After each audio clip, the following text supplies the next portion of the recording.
अब इस सत्र के अंतिम भाग में हम लोग इनहेलेंट्स के बारे में चर्चा करेंगे। तो इनहेलेंट्स को मुख्यतया 3 वर्गों में बांटा गया है। सॉल्वेंट्स के तहत जैसे ग्लू, पेट्रोल आपने सुना होगा, पेंट थिनर होता है, नेल पॉलिश रिमूवर और पेंट रिमूवल, ये कुछ एक ऐसे पदार्थ हैं जिनको हम सॉल्वेंट्स की कैटेगरी में रखते हैं। उसी तरह से एरोसॉल्स होते हैं। एरोसॉल्स जैसे स्प्रे आपने देखा होगा, स्प्रे का इस्तेमाल हम लोग घरों के अंदर करते हैं, तो इस तरह के स्प्रेज भी हम एरोसॉल के अंदर रखते हैं। जैसे मच्छर मारने के लिए स्प्रे आता है, उसका इस्तेमाल होता है, या रूम के अंदर जो दुर्गंध होता है उसको हटाने के लिए हम लोग स्प्रे का इस्तेमाल करते हैं, उसको भी हम लोग एरोसॉल के अंदर रखते हैं। या स्प्रे पेंट, दीवालों को रंगने के लिए भी हम लोग पेंट का इस्तेमाल करते हैं जो स्प्रे फॉर्म में आता है। तो ऐसे जितने भी पदार्थ हैं उनको हम लोग एरोसॉल के अंदर रखते हैं, और ये भी एक सॉल्वेंट कैटेगरी का, ये भी एक इनहेलेंट कैटेगरी का हिस्सा है।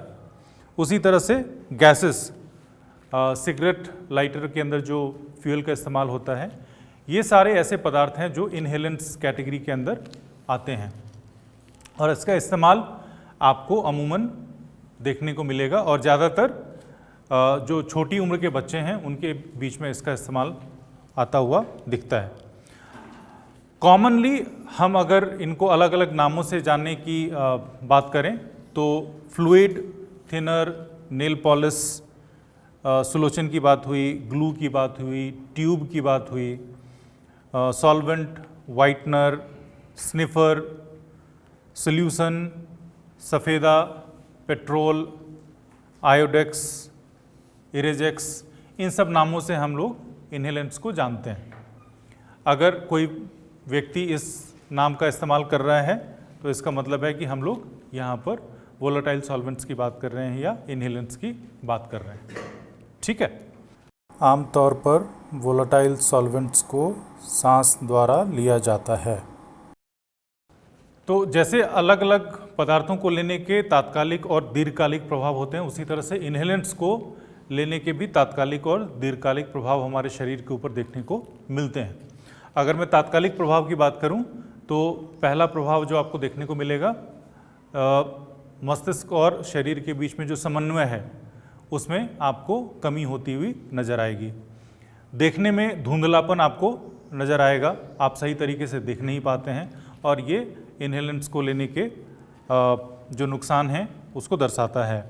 उसी तरह से डिजीनेस, मन घूमना शुरू हो जाता है, चक्कर आना शुरू हो जाता है, या आप जब बातचीत करते हैं तो उसमें एक कंपन आनी शुरू हो जाती है, आप सही तरीके से बातचीत नहीं कर पाते हैं। ये भी एक तात्कालिक नुकसान है जो इनहेलेंट्स को लेने की वजह से आपको देखने को मिलती है। उसके साथ साथ उल्टी आना, जिसको आप वॉमिटिंग कहते हैं, नाक से पानी आना, ये भी एक तरीका है इस बात को समझने का कि इनहेलेंट्स की वजह से किस तरह के नुकसान हमारे शरीर के ऊपर देखने को मिल रहे हैं। अगर हम दीर्घकालिक प्रभाव की बात करें तो नाक से खून आना, जो हमारी याददाश्त है उस पर असर पड़ना, मेमोरी लॉस, याद ना रहना चीज़ों का, और साथ ही साथ कमजोरी या वज़न का कम होना, ये सारे ऐसे प्रभाव हैं जो आपको लंबे समय तक इनहेलेंट्स का इस्तेमाल देखने वालों में देखने को मिलेंगे। तो इस तरीके से आप देखेंगे इनहेलेंट्स का इस्तेमाल करने से कुछ आपको ऐसे प्रभाव देखने को मिलेंगे जो तुरंत आपको नज़र आएंगे, और कुछ ऐसे प्रभाव होंगे, हानिकारक प्रभाव होंगे, जो एक समय के बाद आपको देखने को मिलेंगे।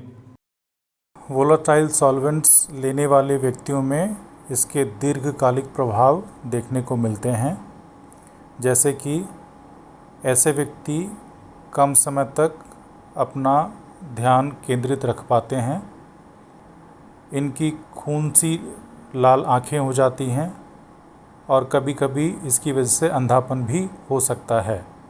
ऐसे व्यक्ति में वज़न का कम होना, मुंह और नाक के पास घाव का होना, इनका व्यवहार आक्रामक होना, और इनके मस्तिष्क में क्षति होना, इस तरह के दीर्घकालिक प्रभाव हमें देखने को मिलते हैं। कभी कभी वोलेटाइल सॉल्वेंट्स का इस्तेमाल करने वाले व्यक्ति का दिल का दौरा पड़ने से अचानक मौत हो सकती है या व्यक्ति सांस लेना बंद कर देता है। हालांकि ऐसा कभी कभी देखने को मिलता है। यह एक प्रमुख कारण है जिसकी वजह से या तो हमें नशे का इस्तेमाल करने से बचना चाहिए या इसका सेवन बंद कर देना चाहिए। अब हम लोग क्या करेंगे, एक क्विज करेंगे। आप सबके पास नोटपैड है, आप सबके पास पेन है। अब मैं 5 सवाल पढ़ूंगा, आपको उसका जवाब उसमें लिखना है और बाद में जैसे ही आपका जवाब आ जाएगा आप उस शीट को निकालेंगे और मुझे हैंड ओवर करेंगे। ठीक है, तैयार हैं हम लोग क्विज के लिए? और ये क्विज जो हमने सुबह से अभी तक चर्चा की है उसके ऊपर है। तो मेरा पहला सवाल है, कोई भी एक कैटेगरी जो नशीले पदार्थ की हमने चर्चा की है अभी आज के सत्र में, उसमें से कोई भी एक कैटेगरी नशीले पदार्थ की कैटेगरी का नाम लिख दीजिए। हर तरह के नशीले पदार्थ चाहे वो वैध हों या अवैध हों, उसकी वजह से हमारे शरीर को नुकसान हो सकता है। यह जो स्टेटमेंट है सही है, गलत है या मुझे नहीं पता। इन 3 में से कोई भी ऑप्शन आपको जो लगता है लिख लें। तीसरा सवाल है, और ये भी एक स्टेटमेंट है, इसमें आपको उसी तरह से सही गलत या जानकारी नहीं है, इन 3 में से एक ऑप्शन आपको लिखना है।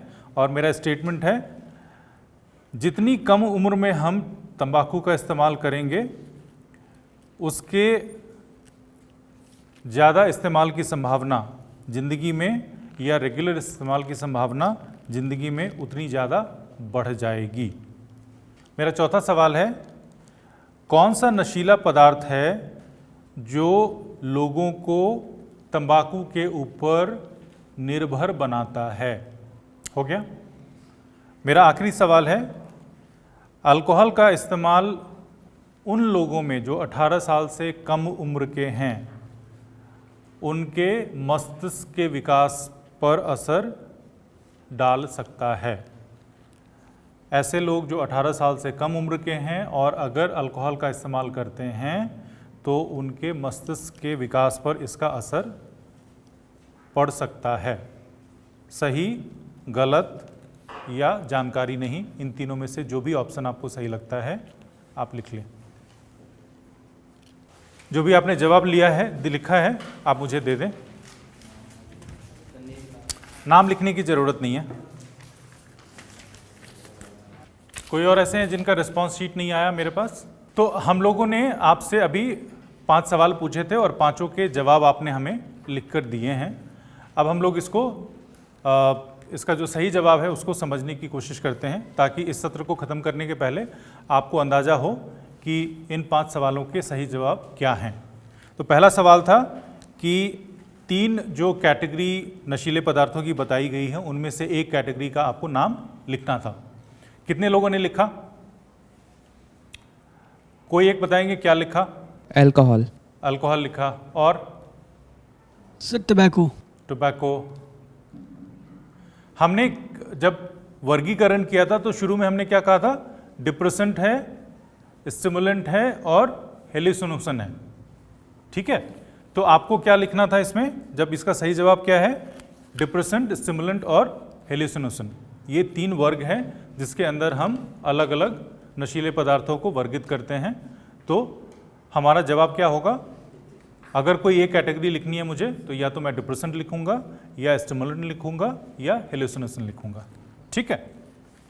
दूसरा सवाल था कि हर तरीके के नशीले पदार्थ, चाहे वो लीगल हों या इलीगल हों, वैध हों या अवैध हों, उससे हमारे शरीर को नुकसान पहुंचने की संभावना होती है। कितने लोग इस बात को मानते हैं ये स्टेटमेंट सही है? बढ़िया। तो हर तरीके के नशीले पदार्थ से हमारे शरीर को नुकसान पहुंचने की संभावना होती है। ये बिल्कुल सही रिस्पॉन्स है, सही जवाब है। तीसरा सवाल था, जितनी कम उम्र में हम तंबाकू का इस्तेमाल करना शुरू करते हैं, हमारी उसके इस्तेमाल की संभावना ज़िंदगी में लंबे समय तक उतनी बढ़ जाती है। कितने लोग इस स्टेटमेंट से सहमत हैं? सारे लोग सहमत हैं? चलिए बढ़िया। कौन सा ड्रग है, कौन सा नशीला पदार्थ है जो लोगों को तंबाकू के ऊपर निर्भर बनाता है? कितने लोगों ने जवाब दिया? सबने दिया। क्या लिखा? निकोटीन। निकोटिन। तो निकोटिन एक ऐसा नशीला पदार्थ है जो तंबाकू के ऊपर लोगों को निर्भर बनाता है। बहुत बढ़िया। और मेरा आखिरी सवाल था, अल्कोहल का इस्तेमाल 18 साल से कम उम्र के लोगों में उनके मस्तिष्क के विकास पर असर डालता है। कितने लोग इस बात से सहमत हैं? सारे लोग सहमत हैं? चलिए बढ़िया। तो इसका मतलब है कि हम सब ने इस सत्र में जो भी चर्चा हुई उसको ध्यान से सुना और उसका रिस्पॉन्स हमने सही तरीके से यहाँ पर सामने रखा है। और हम अब वापस दोबारा अगले सत्र में ड्रग की जो बाकी की कैटेगरीज हैं उसके साथ उसके ऊपर चर्चा करने के लिए हम लोग दोबारा अगले सत्र में मिलेंगे। Thank you all very much.